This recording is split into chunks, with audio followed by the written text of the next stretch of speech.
नमस्कार, मैं मोहम्मद आसिफ और आप देख रहे हैं SPN 9 न्यूज़। इन दिनों भारत जोड़ो यात्रा खूब चर्चा का विषय बना हुआ है। यूपी में आने के बाद उनको लेकर और भी चर्चा होगी, लेकिन उससे एक बड़ी खबर दर्शकों इस वक्त आ रही है। राहुल गांधी की सुरक्षा में चूक हो रही है। इससे पहले आपने देखा ज्योतिरादित्य सिंधिया के काफिले पे हमला होता है, कल नरेंद्र मोदी के भाई का एक्सीडेंट हो जाता है। ये तमाम चीज़ों को आप देख रहे हैं कि किस तरीके से ये एक इत्तेफाक के तौर पे देखा जा सकता है, लेकिन जब आप इसको सियासी तौर पे देखते हैं, उसको समझते हैं, जब बूझते हैं तो आपको समझ में आएगा कि इसके पीछे की वजह क्या है। तो चलिए सियासी तौर पर समझते हैं कि राहुल गांधी की सुरक्षा में चूक की वजह क्या है। क्या वजह है कि इन दिनों जो बीजेपी राहुल गांधी भारत जोड़ो यात्रा का तवज्जो नहीं देते थे, आज पूरा का पूरा जो है भारतीय जनता पार्टी का IT सेल उसी पे लगा हुआ है। कभी टी-शर्ट को लेकर, तो कभी जूते को लेकर, कभी मौजे को लेकर, और अब जो है सुरक्षा में चूक को लेकर। पूरी खबरें क्या है दर्शकों, जरा हम आपको बताएं, लेकिन उससे पहले मैं चाह रहा हूं कि देखिए किस तरीके से पवन खेरा जी कह रहे हैं कि सुरक्षा में चूक, और अमित शाह जी को चिट्ठी भी लिखा गया। पहले वो वीडियो देख लीजिए आप। आज एक पत्र हमारे महासचिव संगठन श्री KC वेणुगोपाल जी ने माननीय गृह मंत्री को लिखा है। वो पत्र विनीत जी अभी आपको मोबाइल पे भेज रहे हैं, जिसमें उन्होंने उनका ध्यान आकर्षित किया है ऐसे उदाहरणों पर। 24 दिसंबर का सबसे पहला उदाहरण उन्होंने दिया, ये दिल्ली का जो मैंने आपको वीडियो दिखाया इसका उदाहरण, कि कैसे जो एक पेरीमीटर बनाया जाता है नेता के आसपास वो नहीं बनाया गया, और Z कैटेगरी की सिक्योरिटी है राहुल जी को, उसके बावजूद उसका पालन पुलिस द्वारा नहीं किया गया। उसका दूसरा उदाहरण दिया वैभव वालिया जी की जो FIR है, जिसमें इंटेलिजेंस ब्यूरो के लोग हमारे कंटेनर्स में गैर कानूनी रूप से घुस गए थे। उसकी पूरी जानकारी ये देंगे। और अब हम जो आगे बढ़ रहे हैं, संवेदनशील इलाकों में जा रहे हैं, पंजाब में जा रहे हैं, जम्मू कश्मीर में जा रहे हैं, तो ये आगाह करना भारत सरकार को और गृह मंत्री को आवश्यक हो जाता है। आप हमें नकली वीडियो बना के, फेक WhatsApp करके जितना बदनाम करने की आपने कोशिश की वो कर लीजिए, हमें कोई आपत्ति नहीं, हम लड़ लेंगे, संघर्ष कर लेंगे। लेकिन भारत जोड़ो यात्रा एक यज्ञ है, एक तपस्या है, और यज्ञ में व्यवधान डालने वालों को मैं और आप जानते हैं क्या कहा जाता है, वो राक्षस कहलाते हैं। तो यज्ञ में जो व्यवधान डाल रहे हैं उनको हम आगाह कर रहे हैं, बाज आइए व्यवधान डालने से, क्योंकि यज्ञ तो पूरा होके रहेगा, इसको तो आप रोक नहीं सकते, और ये तपस्या भी पूरी होके रहेगी, इसको आप रोक नहीं सकते। भारत जुड़ के रहेगा, इसको आप तोड़ नहीं सकते। आपने वीडियो देखा कि किस तरीके से पवन खेरा बजबते बता रहे हैं, चिट्ठी लिखा उन्होंने देश के गृह मंत्री अमित शाह जी को, और उसके बाद अब जरा समझिए दर्शकों कि कैसे कैसे सुरक्षा में चूक हुई। अब हम आपको एक बार तफसील से पूरी खबरें बता देते हैं कि हालांकि इस वक्त भारत जोड़ो यात्रा चल नहीं रहा है, 3 जैन से फिर से जो है यूपी में एंट्री कर जाएगी, तो हर एक अपडेट्स आप तक बताएंगे। लेकिन पहले थोड़ा सा गौर फरमाइए कि किस तरीके से क्या हुआ। कांग्रेस ने बुधवार यानी 28 दिसंबर को केंद्रीय गृह मंत्री अमित शाह को एक पत्र लिखकर भारत जोड़ो यात्रा की सुरक्षा में चूक का मुद्दा उठाया है। कांग्रेस ने पार्टी नेता राहुल गांधी के लिए उचित सुरक्षा की मांग की है। गृह मंत्री अमित शाह को लिखे पत्र में कांग्रेस महासचिव KC वेणुगोपाल ने कहा कि शनिवार को दिल्ली में यात्रा के प्रवेश के बाद कई बार सुरक्षा में समझौता किया गया। पत्र में यह भी कहा गया है कि दिल्ली पुलिस, जो केंद्रीय गृह मंत्री के अंतर्गत आता है, बढ़ती भीड़ को नियंत्रण करने और राहुल गांधी के चारों ओर एक परिधि बनाए रखने में पूरी तरह से विफल रही है।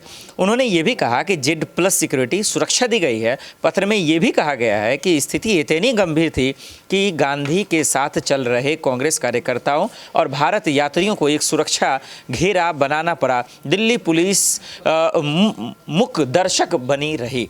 अब आगे हम आपको बताते हैं कि किस तरीके से क्या इसके कंडीशन होते हैं, लेकिन जरा इसको समझिए आप। देखिए, राहुल गांधी 2014 के बाद से जिस तरीके से उनकी जो है एक अपने आप में वैल्यू नहीं थी, मोदी जी से उनका कंपेयर किया जा रहा था, वहाँ पे बहुत फीके नज़र आ रहे थे। उनका वजन हल्का था, कहीं ना कहीं उनके बातों का वजन भी पूरी तरह से कमज़ोर था। लेकिन जब से ये भारत जोड़ो यात्रा चली है दर्शकों, धीरे धीरे धीरे उन्होंने इन तमाम चीज़ों में वापसी की है। बातों का तवज्जो उनका होने लगा है। आपने देखा दिल्ली में आते ही लाल किला से कैसे उन्होंने जो है तमाम चीज़ों पर बातें रखी, देश में जो नफरतें फैलाई जा रही हैं उस पर उन्होंने बातें रखी। और अब सुरक्षा में चूक का मतलब ये है कि देखिए, दिल्ली पुलिस पे हमेशा से सवाल उठता रहा है, लॉ एंड ऑर्डर पे हमेशा से सवाल उठता रहा है। सुरक्षा का मामला ये इतना आसान नहीं है। जब चाहे आप सिंधिया के काफिले पे हमला करवा देते हैं, इसका कोई जवाबदेही नहीं होता है। सीएम शिवराज का कोई बयान नहीं आता, बीजेपी के नेता का बयान नहीं आता है। तो कहीं ना कहीं इस सुरक्षा को लेकर जवाबदेही जरूरी है। हालांकि इस चिट्ठी का जवाब अब तक बीजेपी की तरफ से नहीं आया। टी शर्ट पे हंगामा हो, बयान आ जाता है। इतनी ठिठुरती हुई ठंड में उन्हें ठंड लग रहा है कि नहीं लग रहा है, इस चीज़ों को लेकर बीजेपी पूरी लगी हुई है। लेकिन सुरक्षा में चूक को लेकर अभी जो चिट्ठी लिखा गया उस पर कोई बयान नहीं है। अब आगे जरा हम आप दर्शकों को समझाते हैं कि देखिए उसके बाद खुफिया ब्यूरो का क्या कहना, वो जरा सुन लीजिए आप।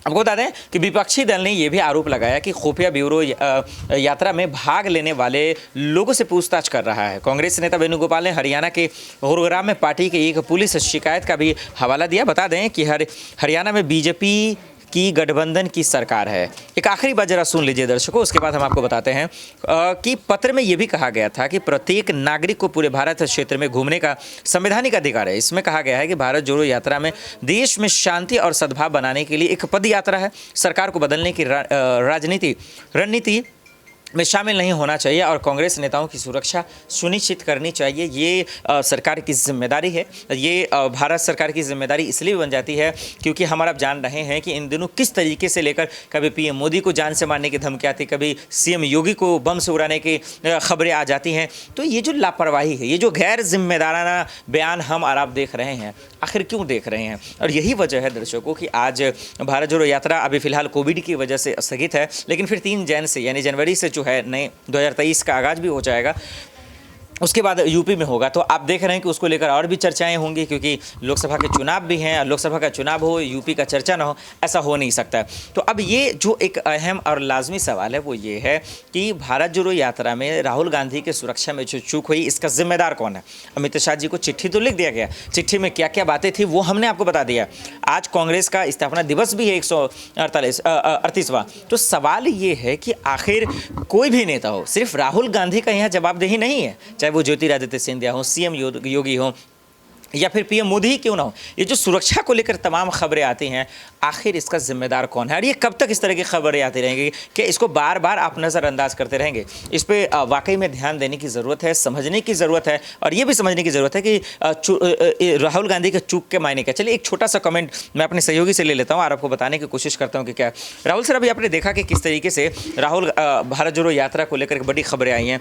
बार बार कभी अगर आप देखें सिंधिया के काफिले पर हमला हो जाता है, कभी इसमें सुरक्षा के चूक, इसको आप सियासी तौर पे कैसे देखें? देखिए, जिस तरीके से हम देख रहे हैं कि कभी नेताओं के काफिले पे हमला या सिंधिया को लेकर जो खबर सामने आई थी, देखिए इससे अभी तक हम जो है किसी बड़े नेता के तौर पर या किसी रंजिश के तौर पर हम इसे नहीं कह सकते या इस तरह से चीज़ों को नहीं बता सकते क्योंकि इस तरह का कोई ऑफिशियल डिक्लेरेशन या इस तरह का कोई सूत्र से जानकारी नहीं है। हाँ, ये इत्तेफाक ज़रूर हम कह सकते हैं, जैसे ज्योतिरादित्य सिंधिया का जिक्र कर लें कि पहली बार नहीं हुआ है ऐसा, इससे पहले भी इस तरह के हादसे होते रहे हैं। तो उन हादसों की भी अपनी एक वजह निकल कर सामने आई है और कई बार तो पीएम मोदी की सुरक्षा में चूक तक देखने को मिली है, अमित शाह की सुरक्षा में चूक तक देखने को मिली है। तो ये इस तरह के जो स्थिति घटती है पीएम मोदी की, हमने भाई पंजाब में देखा था कि किस तरह से काफिला जो है वो घेर लिया गया था। तो ये एक इत्तेफाक जो है, एक अचानक से इस तरह की सिचुएशन बन जाती है, अचानक से इस तरह का माहौल बन जाता है। लेकिन उनकी सुरक्षा में जो लोग टीम तैनात रहती हैं, जो कमांडोज तैयार रहते हैं, वो उसको मतलब सिचुएशन संभाल लेते हैं। बिल्कुल। तो ये एक इत्तेफाक तो है, लेकिन सवाल ये भी तो है जिम्मेदारी की कि आखिर कानून व्यवस्था प्रशासन आखिर कर क्या रही। बहरहाल अब इस पर एक नई राजनीति बहस छिड़ गई है। देखते हैं कि बीजेपी की तरफ से क्या कुछ आता है। हर एक अपडेट्स आप तक पहुंचाने की कोशिश करेंगे। चलिए आज के लिए इतना ही, मुझे दीजिए इजाजत और आप देखते रहे स्पेन आई न्यूज़। नमस्कार।